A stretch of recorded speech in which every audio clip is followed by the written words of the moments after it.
Сәлем достар, сізбен бірге мен және каналыма қош келдіңіздер. Достар, мен өте қызу етсеретін боламын, және де видеомның аты «Жетім қыз» деген серия болатын болады. Видео өте қыз болады деген ойдамын. Сіздерді тіркеліп, лайк басып кетуді ұмытпаңыздар. Ал ендеше видеомызды көп созбай, тезірек басайық. Енді осы жерге тұрамыз ба, жаттарымызды енді жайғастырып, мусорларды жинап болдыңыз ба дегенде осы жерде тұрамыз ба енді? Енді басқа амал жоқ қой, қай жерде тұрамыз? Ладно, енді осы жерде тұрсақ тұрайық, бірақ ақшаны қаяқтан табамыз? Негізі біздің ата-анамыз өмірден өтпей тұрып біз күшті киімдер тігетін, анандай тоқымашы сияқты, тоқымадан да бүкіл мата бәрінен де киім тіге беретін едік қой. Неге қазір соны істемейміз? Бізде ондай зат жоқ қой, сол кезде соны істеп сатып өзімізге ақша жинау керек еді. Ата-анамыз кәсіпкер болғанда күшті болып өстіп бұжы бұлай отпайтындар едік. Соны айтам ғой. Мақұл, енді оған бола қайғырмай қояйық. Болар іс болды, бояу сынды, енді өстіп жүреміз ғой. Мақұл. Мен кішкене жата тұрайын, бірақ көзімді жұмып ұйықтамаймын ғой. Мен осы жерде отырам. Тамағымыз да бітіп қапты, бірақ печенье қапты, Айтпа, гүлдердің қасында отырайықшы. Ванналар әдем бопты ғой, Кеше киімдерді тігіп ем, күшті болып қапты ғой. Әрине сіз қолыңыздан келмейтін нәрсені тігесіз ғой. Ешкім сіз сияқты киім тіге алмайды. Әрине, енді мен. Кеттік, жүрші, тағы да бір киім тігіп тастайықшы, ішім басып кетті бар ғой. Бірақ матағамапты, қалдым әлей. Жетпейді бәрібір. Кел, мына саудалар өтсінші, одан кейін тіге жазармыз. Мам, сөйте салайық. Онда мұнан мен новый нандай көгін заказ берген, бұл әдемі әрі үлкен да, мына розовыйды бұл керек емес, так что на мусор жаққа тастай салайық, Мам, сөйте салайық, ана дым керек жоқ болса, не қыламыз оны біз?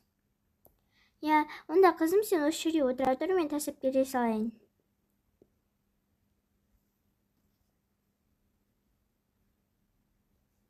Мына жерде қыздар жүрме. Кеттім. Мына жерде не бар екен?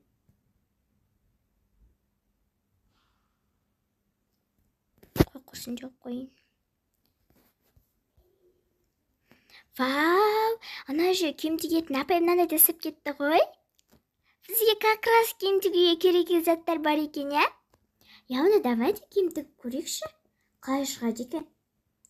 Тігіп көрсек, тігіп көрейік. Заттарды шығарайық онда. Ана апай біліп қоймасын, әйтпесе біз бір күшті киім тігіп атсақ қой, бізден ақ қояды. Ол мен затым, демек мен алам, сіз сендер мен затымнан тіктіңдер, ақ қоймаса болған енді. Сөйтпесе болғаны, бірақ өйтпейтін шығар. Ондай көп заттарды саса жіберіп, керек күшті заттарды. Олар байлар ғой, тем более қойшы олар. Ақшаны да мусорға тастайды, жыртады олар. Ақшасы қалталарына сыймай жұмай, бір күн ақшалар бітіп қалады, сонымен бытыш болады. Мына жерге қоя салайын онда. Давайте онда киім тігейік. Давайте бір көк түстегі әдем киім тігейік, үлкендерге арналған, одан кейін кішкентайларға, немесе мектеп оқушыларына арналған, немесе апаларға ары қарай тіге береміз ғой. Давайте апаларға да, үлкен әйелдерге де кие беретін бір әдем киім тігейік. Мен оны көк түстен тігейік, давайте. Мына заттарды мынаның ішіне салайын. Сен онда қазір ана тоқыманы дайындай бер, мен алардың бәрін ішіне салып тастайын. Жарайды, мен дайындап жатырмын уже. Оны мына жерге қояқ, киім тігер кезде аламыз, или осы жерге қоя салайық. Енді мына жерге қойық та, енді киім тігейік.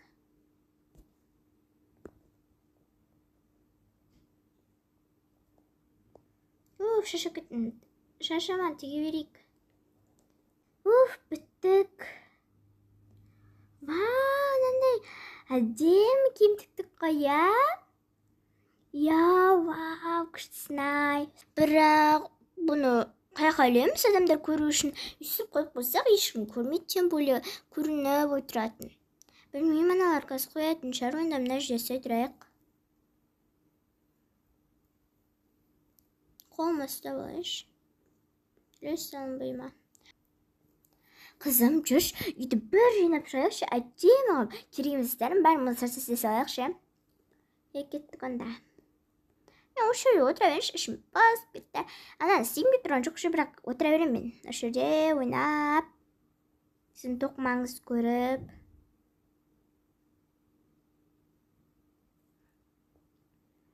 Мынау вообще керек емес сияқты. Бұны да тастай салайын. Біртүрлі екен.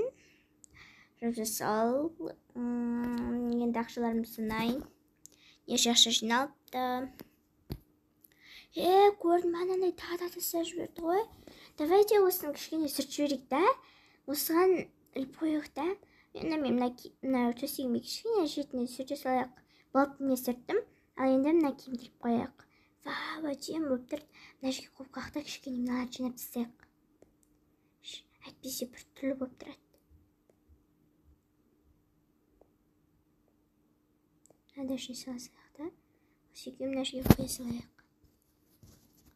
Мыналарды да жинай салайық, қазір көрген адамдар көріп шошып кетпесін. Или мынаның артына қоя салайық, или мынаның артына. Мынаның артына болады екен. Осы шөптің артына қойып қояйық. Енді адамдар кесін көрейік. Мен көйлек істеп жүредім, бір жарысқа қатысатын. Вау, мынау неткен әдемі көйлек. Сатасыңдар ма? Я, әрине. Алсам болады ма? Ештеңге? Бұл ма біз жаңадан жасағандықтан сізде неше ақша бар, сонша бере беріңіз. Бізге бәрібір ғой, ол біз ақшаны ойластырып етпейміз біз. Онда мақұл. Мен сендерге 100 мыңдай берем ғой. 100 мың? Ол қандай? 100 мың деген мақұл қош, 100 мың теңге бермей қояй сендерге. Сендерге 150 мың теңге берем, осы көйлекті алам. Стоит па? Мақұл, қанша болса да стоит. Ендеше мен бұл киімді киіп көрейін. Вау, әдемі екен осы көйлек. Алам енді. Неше істесіңдер? Ақшасын кескен жоқпыз да. Я, бірақ кестік қой. Ал ендеше мен сендерге өздерінің ақшаларını берейін. Маған осы киім өте қатты ұнады. Және мен сендерге бір ұсынысым. Біз осындай киімдерді тігуге өзіміз тоқыма береміз. Және де осы сел өлкелерінің қатысымдарына мен қалап тұрмын. Және де сендер осыған қатысасыңдар. Отқан адамға біз өте көп ақша беретін боламыз. Яғни бір сөмке.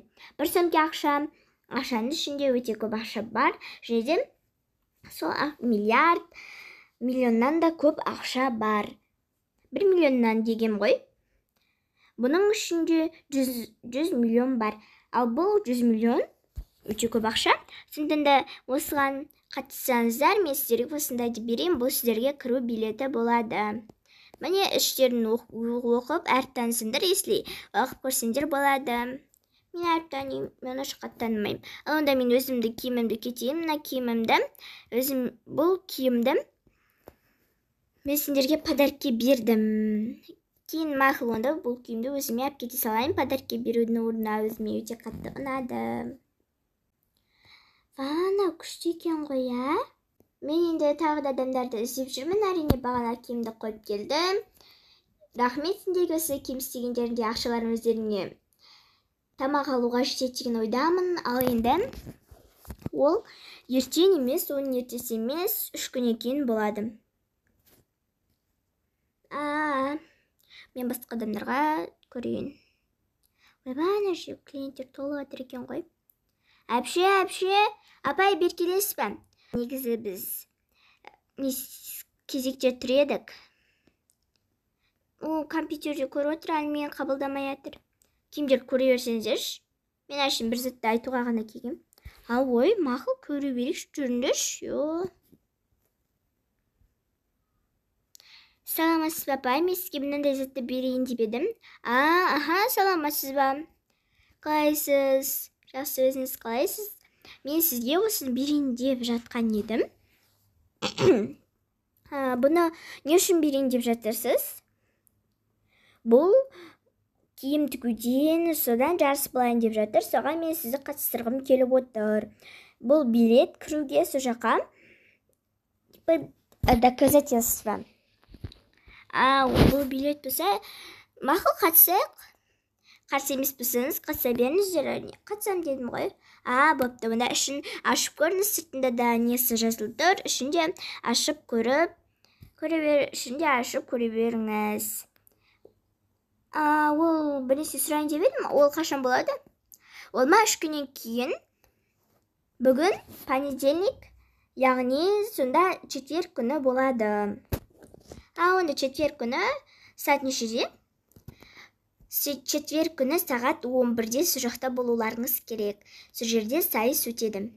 Онда мақұл. Мақұл, онда сау болыңыз, саудаларыңыз жүре берсін.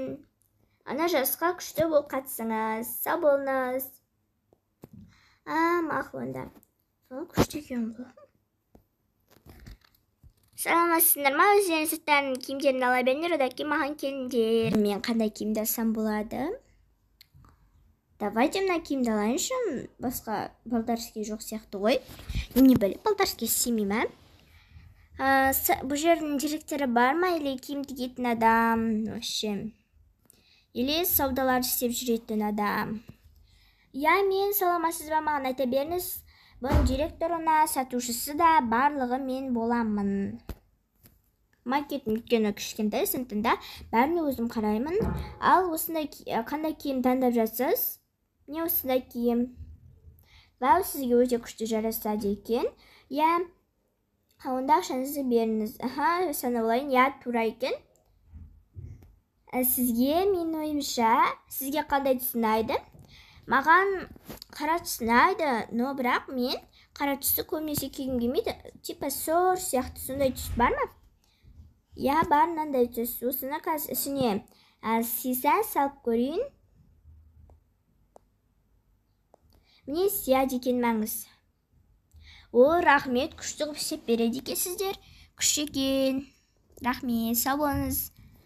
Сау болыңыздар. Саламатсыздар ма? Сіздер не алдыңыздар? Қандай киім таңдадыңыздар? Қандай киімді айтайын, таныстырайын дегенде айтып кетіңіздер өздеріңіздің жайларыңызды. Маған күлгін түсті киім ұнайды, сондықтан мен осы киімді таңдағым келіп отыр. Бұл ақшасын маған беріп беріңіз. Точно осыны аласыз ба? Әрине осыны аламын. Онда мынаны ішіне салайын. Сізге мен ойымша күлгін түсті ұнайды, осы пакетке салып бересіз ба? Маған осы пакет өте қатты ұнап тұр. Жарайды, онда ендеше осы пакетке салайын, мәңіз. Рахмет сіздің келіп кеткеніңізге, біздің саудамызды кішкене болсын жасап кеткеніңізге. Сізге де рахмет осындай күшті киімдерді сатқаныңызға. Сау болыңыз. Келіңіз, келесіде тағы да. Әрине келем ғой. Ал енді сіз қандай киім алып жатсыз? Последний екенсіз. Маған бұл жерде екі киім ұнап тұр. Маған көбінесе жасыл түс ұнайды, сондықтан мен бұл жерден екі киім қарап тұрмын. Мынаны кисем бе екен, немесе мынаны кисем бе екен? Қайсысын кисем болады? Или мен сізге айтайын ба қайсысы жарасымды екенін? Сізге бүкілі жарасып тұр. Сіз бұны қай жерге киіңіз келіп тұр? Андай бір көшеге шыққанға, бір пляж деген сияқты сондай жерлерге. Мынаны кисем бе екен?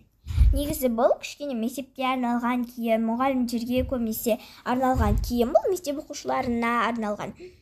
Енді мектеп оқушыларына арнайы киімдер болады, бірақ мұғалім, үлкен сынып оқушыларына арналған киім бұл, сондықтан да. Онда былайша да киюге болады әрине, бірақ сізге осы киім жарасады деп ойлаймын пляжға. Өйткені пляжы осындай типа купальник сияқты киімге, сондықтан да. Рахмет, сіз маған күшті киім таңдап беріңіз. Онда мен мына екеуін іле салайын. Сізге жасыл түсін айтын сияқты, әрине. Ал онда мен сізге осындай жасыл түс пакетте салып берейін. Рахмет, сау болыңыз. Сау болыңыз, келесіде тағы да келіңіз, ендеше мынаған қатысамыз ғой, иә, әрине мына жерге бәрін қоя салайық. Мыналардың бәрін күшті сауда жасап тастады ғой. Айттым ғой, әдемі киім тоқимыз деп.